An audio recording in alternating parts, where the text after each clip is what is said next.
Alright, so I'm technically a little bit late to this situation, but the situation has been so small and not enough people have been talking about it to the point where even if I'm late, it doesn't matter. And it actually surprises me that the situation has not gained much attention because of the ridiculous nature of it. It basically involves one of the dumbest YouTubers I have ever seen. Like, if this guy were to take an IQ test and score a number greater than 10, I'll quit YouTube right now and become a nomad or a pirate. So this YouTuber goes by the name Shampy, which right off the bat, you can sort of gauge where his head is at when his humor basically consists of taking the word shampoo and making it champy. It's like this guy found a random noun in which one of these syllables kind of sounds like a synonym for defecation, and then replaced that with a synonym for urination, which is pee, so, you know, really funny stuff. Anyways, as you can see from his channel about, apparently he makes analytical content. Now, when I call this guy dumb, I'm not saying that the actual points he makes within his videos are unintelligent, or, you know, the arguments that he provides are not cogent or anything like that, because logically and I guess technically he's probably intelligent, but this guy may be one of the most socially clueless people I've ever seen in my life. Anyways, very recently this guy had his first ever video that really blew up, I believe. It was about the rise and fall of Corpse Husband and why Corpse Husband turned on his fan base. Sort of like a Sunny V2 style video, and it did really well. It blew up. It had, I believe, 2 million views in the first week it was uploaded, which is, you know, fantastic, you know, good for him. But unfortunately, the video wasn't able to grow past 2 million views because it was taken down by YouTube. Now, this video was taken down because it broke YouTube's terms of service against harassment. Now, right off the bat, I want to say that YouTube's terms of service against harassment are very vague, especially when they try to define bullying. Like, you're not supposed to do bullying on YouTube, but YouTube themselves have a very hard time delineating what exactly constitutes bullying. Like, YouTube doesn't draw really a concrete enough line between what can be labeled criticism and what can be labeled bullying. Like, it really is unclear, and it's frustrating for creators like myself to navigate that. So instinctively, when I hear that someone's video gets taken down for harassment and bullying, I question whether or not that takedown was legitimate, because I don't think YouTube's system is the best and the most reliable and the most consistent. So when Shampy got his video taken down, he instinctively thought that it was illegitimate, probably like I would have too. And it's a fair and reasonable assumption. Maybe he thought that a horde of Corpse Husband stans went to flag his video to get it taken down. Maybe he thought that a bot in the YouTube algorithm flagged his video and got it taken down unfairly. Any number of reasons, right? So Shampy goes to Twitter talking about, oh, my video was fraudulently taken down, YouTube, please help me out. And because he's a small creator, right, like you saw at the beginning, he only has 12,000 subscribers. A lot of bigger creators were retweeting it and helping him out. So Shampy's on Twitter, you know, he has all this support behind him, people saying, oh yeah, I'm gonna retweet this, commenting, oh, I hope this gets fixed, I hope this gets resolved. All the while, the video is taken down, so nobody can really see it to see what the problem was in the video. So nobody realized this until YouTube said it in a reply to him on Twitter,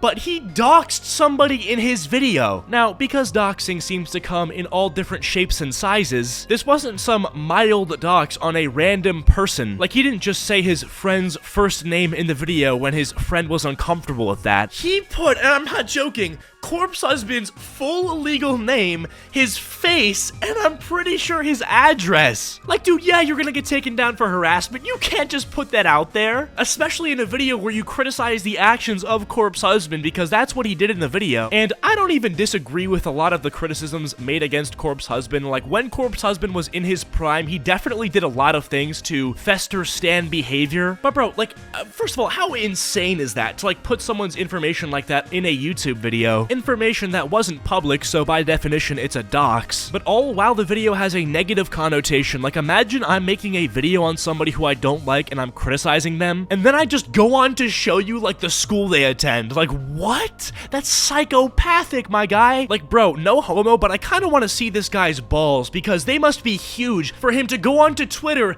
and say, hey YouTube, can you tell me why my video was taken down for harassment, while he consciously knows that he inserted this dude's face and legal name into his video. Now, credit where it's due, I guess. He later went onto Twitter and apologized for everything and took accountability to, like, say, like, hey, like, I understand what I did was not only against YouTube's terms of service, but probably a gray area legally. I understand we made a grave mistake here. I up massively when overlooking notifying my editor that this should have been censored or blurring it myself in YouTube Studio. I'm a complete fool for what I've done, and I understand if you're unwilling to forgive me. I'm not justifying my actions, as there's no justification for them. I just want to explain myself, and most importantly express that this wasn't done maliciously or intentionally. I'm sorry to those I've let down, and I'm sorry to Corpse himself. I did you wrong. I guess, like, you know, like I said, credit where it's due. I don't think he did do it maliciously. I don't think he was like, oh, Corpse, I hate you, like, your voice is annoying, here you go, get doxxed. Like, no, I don't think he was doing that. But you produced an above average tier quality YouTube documentary rise and fall style thing, where you probably read off a script the entire video, you had an editor make it nice and clean to look at, but you literally doxed the guy in the final product. Like, you're not just stupid for publishing a video to your YouTube channel that has several severe editing mistakes, including not censoring a man's legal address, because if you had done that and then realized it an hour later, taken down the video, and then re-uploaded it with the censors, yeah, that would have been bad, but it would have shown that, like, yeah, this was a careless mistake and you fixed it as soon as you could have. But you left it up for several days and let it get to like 2 million views, and YouTube had to be the ones to step in and take it down. And at that point, I would have known instantly why it got taken down, because, oh, wait a second, I doxed somebody. But then, like, you have the balls to go on Twitter and tag team YouTube, like, hey, YouTube, I think you took down my video by mistake. But the part of this that makes the least amount of sense to me is this guy admits that he has an editor that edits his videos for him. And I've worked with, and I still sometimes work with editors myself, and every time I send them content for them to edit, and once they send me back their edited product, I always watch the whole thing back to make sure there's nothing else I need done. Or of course, if there's any mistakes, like, oh, that wasn't censored, or hey, can you not put that in there, or, you know, extend that, or whatever, right? But I feel like for this guy, it's even more significant because you're making YouTube rise and fall videos where editing is a big part of it, and from the creators that I know that make this style of content and have editors, the editors make multiple different revisions, and they also pay the editors more money than I do for my content because my content is far easier to edit. So I just don't understand, right? This guy probably paid a lot of money for his editor to make this video for him. And what, you're just telling me you didn't see the part where the dude's dox wasn't censored? Like, I don't know, man. Like, I guess it's possible he just didn't see it, but like, at that point, like, you're, like I said, just stupid. Like, you shouldn't have to have YouTube support on Twitter have to tag you in a post with the literal timestamp in which you showed Corpse Husband's dox and say,